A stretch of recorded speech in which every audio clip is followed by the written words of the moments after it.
गांव के बाहरी मोड़ पर एक पुराना सा ढाबा था। ढाबे की दीवारें जगह जगह से उखड़ी हुई थीं। छत पर पुरानी टीन की चादरें लगी थीं और सामने लकड़ी का एक बड़ा बोर्ड टंगा था, रघुनाथ बाबा की मशहूर चिकन बिरयानी।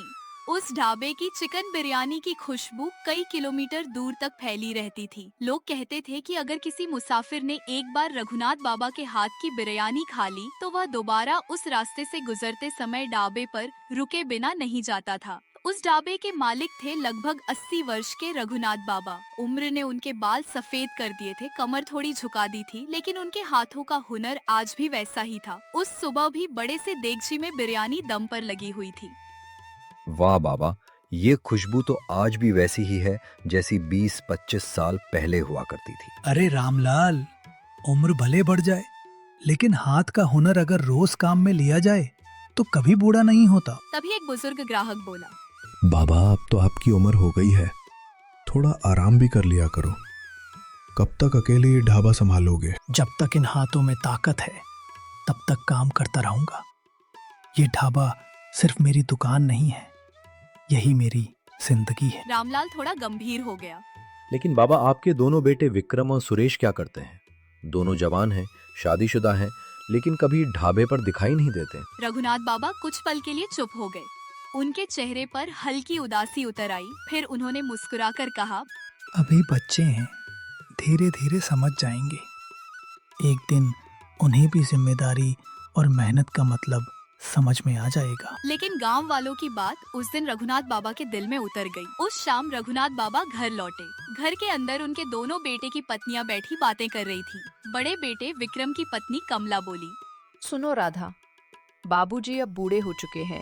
यही सही समय है कि घर, खेत और ढाबा सब कुछ अपने नाम करवा लिया जाए। छोटे बेटे सुरेश की पत्नी राधा तुरंत बोली, हाँ दीदी, मैं भी यही सोच रही थी। कब तक इंतजार करेंगे? कमला ने धीरे से कहा, अगर बाद में कोई परेशानी हो गई तो फिर पछताने के अलावा कुछ नहीं बचेगा। राधा की आंखें चमक उठी। और जिस दिन ढाबा और खेत हमारे नाम हो गए ना, उसी दिन मैं शहर जाकर अपनी पसंद की सबसे महंगी साड़ी खरीदूंगी। कमला हंस पड़ी। तुम्हें तो हर समय साड़ी ही दिखाई देती है। अरे दीदी, सपना देखना गलत है क्या? मेहनत तो करनी नहीं है।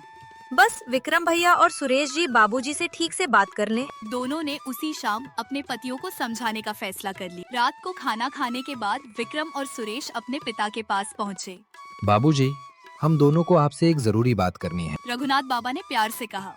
हाँ बेटा, बोलो, क्या बात है? सुरेश थोड़ा झिझकते हुए बोला, बाबूजी, अब हम दोनों बड़े हो गए हैं, हमारी शादी भी हो चुकी है, इसलिए हम सोच रहे थे कि घर, खेत और ढाबा हमारे नाम कर दीजिए। रघुनाथ बाबा ने दोनों को ध्यान से देखा, फिर शांत स्वर में पूछा, बेटा एक बात बताओ, तुम दोनों में से कोई कभी ढाबे पर मेरे साथ काम करने आया है? दोनों चुप हो गए।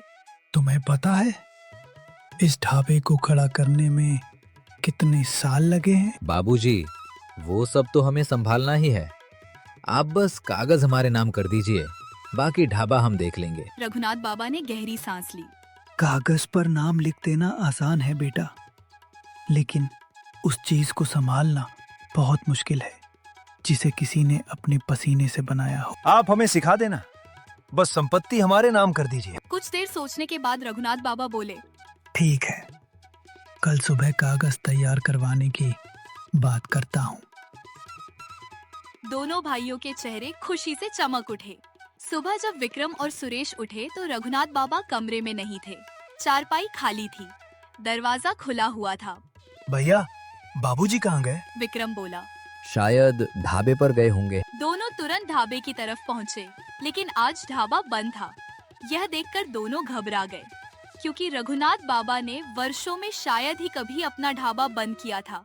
पूरा दिन बीत गया, रघुनाथ बाबा का कोई पता नहीं चला। लेकिन दोनों भाइयों की चिंता में भी एक अजीब बात थी।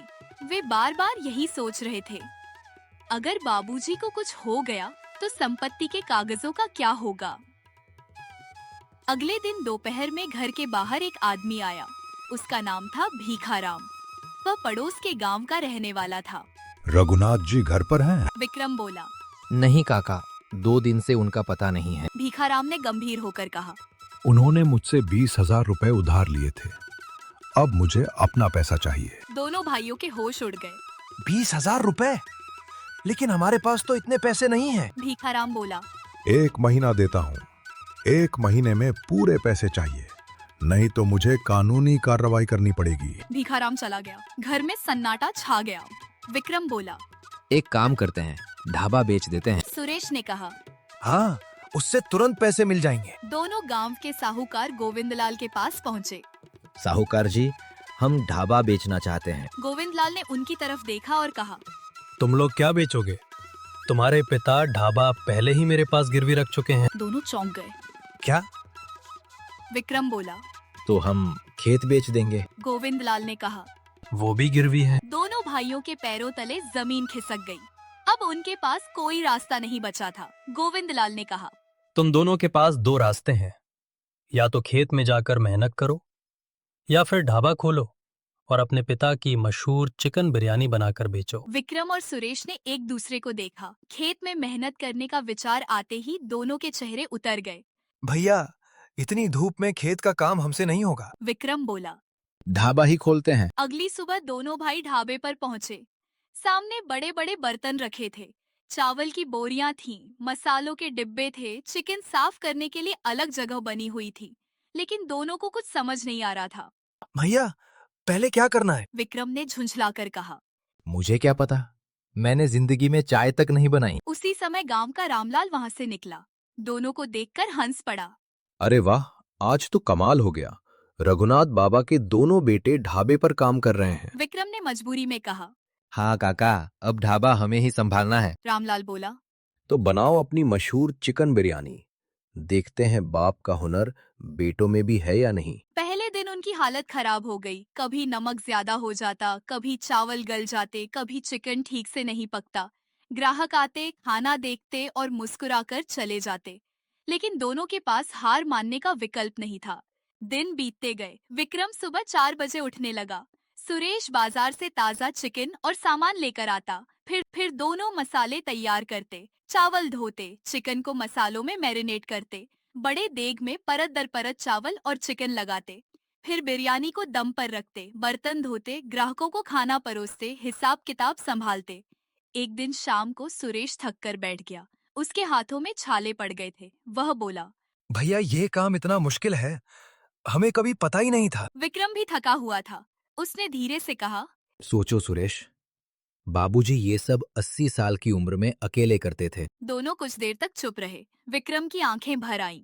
और हम घर में बैठे सिर्फ संपत्ति मांगते रहे। उस दिन पहली बार दोनों भाइयों को अपने पिता की मेहनत का एहसास हुआ। धीरे धीरे दोनों सीखने लगे। एक दिन रामलाल ढाबे पर आया। उसने बिरयानी की प्लेट मंगाई। पहला निवाला खाते ही वह मुस्कुराया। वाह, आज तो बिरयानी में पुराना स्वाद वापस आने लगा है। रघुनाथ बाबा जैसी तो नहीं, लेकिन अब तुम दोनों सही रास्ते पर हो। यह सुनकर दोनों भाइयों का हौसला बढ़ गया। दिन बीतते गए। ढाबे पर ग्राहकों की संख्या बढ़ने लगी। विक्रम और सुरेश सुबह से रात तक मेहनत करने लगे। 1 महीने में उन्होंने भीखाराम के 20,000 रुपये इकट्ठे कर लिए। 1 महीने बाद भीखाराम फिर आया। तो बेटा, मेरा पैसा तैयार है। विक्रम मुस्कुराया। उसने कपड़े में बंधे पैसे आगे रख दिए। काका, पूरे 20,000 रुपए हैं। भीखाराम हैरान रह गया। तुम दोनों ने इतने पैसे कहाँ से लाए? सुरेश ने गर्व से कहा।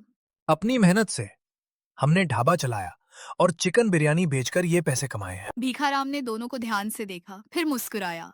बहुत बदल गए हो तुम दोनों। उसके जाने के बाद दोनों सीधे गोविंदलाल साहूकार के पास पहुंचे। साहूकार जी, हमने कर्ज चुका दिया। अब धीरे धीरे ढाबा और खेत भी गिरवी से छुड़ाएंगे। गोविंदलाल मुस्कुराने लगा। अच्छा, तो तुम्हें मेहनत का मतलब समझ में आ गया? दोनों ने एक साथ कहा। हाँ साहूकार जी, अब समझ में आया कि हमारे पिता हमें बार बार काम करने के लिए क्यों कहते थे। तभी गोविंदलाल ने पीछे की तरफ देखा। रघुनाथ जी, अब बाहर आ जाइए। दोनों भाई अचानक पलटकर देखने लगे। उनके सामने रघुनाथ बाबा खड़े थे। दोनों की आंखें फैल गईं। बाबूजी, आप कहाँ चले गए थे? हमें लगा आपके साथ कुछ हो गया। बेटा, मैं कहीं नहीं गया था, मैं यहीं था। विक्रम हैरान होकर बोला। लेकिन भीखाराम का कर्ज, ढाबा और खेत गिरवी। गोविंदलाल और रघुनाथ बाबा दोनों मुस्कुराने लगे। रघुनाथ बाबा बोले। ये सब एक योजना थी। दोनों भाई स्तब्ध रह गए। योजना? रघुनाथ बाबा ने कहा। हाँ बेटा, मैंने तुम्हें कई बार समझाने की कोशिश की, लेकिन तुम्हें सिर्फ जमीन, घर और ढाबा दिखाई देता था। तुम्हें ये नहीं दिखाई देता था कि ये सब बना कैसे है। उन्होंने आगे कहा। मैं चाहता था कि एक बार तुम अपने हाथों से मेहनत करो, अपने पसीने की कीमत जानो। विक्रम की आंखों से आंसू निकल आए। बाबूजी, हमें माफ कर दीजिए। हमने कभी आपकी मेहनत की कदर नहीं की। सुरेश भी रोते हुए बोला। अब हम कभी आपसे संपत्ति नहीं मांगेंगे। पहले मेहनत करेंगे, ढाबा संभालेंगे और आपकी तरह अपने दम पर कुछ बनाएंगे। रघुनाथ बाबा की आंखें भी नम हो गईं। उन्होंने दोनों बेटों को गले लगा लिया। बस बेटा, मैं यही चाहता था। मैं तुम्हें संपत्ति देकर अमीर नहीं बनाना चाहता था। मैं तुम्हें मेहनत सिखाकर जिंदगी के लिए मजबूत बनाना चाहता था। उस दिन के बाद रघुनाथ बाबा का ढाबा फिर से पहले की तरह गुलजार हो गया। लेकिन अब फर्क सिर्फ इतना था कि रघुनाथ बाबा अकेले नहीं थे। उनके दोनों बेटे सुबह सबसे पहले ढाबे पर पहुंचते। विक्रम देख संभालता, सुरेश ग्राहकों और हिसाब किताब की जिम्मेदारी देखता और बीच में खड़े रघुनाथ बाबा मुस्कुराते हुए कहते। बिरयानी का असली स्वाद सिर्फ मसालों से नहीं आता बेटा, उसमें मेहनत, ईमानदारी और अपने काम से प्यार भी मिलाना पड़ता है। और यही इस कहानी की सबसे बड़ी सीख थी। जिस संपत्ति को पाने की जल्दी हो, उसकी कीमत कभी समझ में नहीं आती।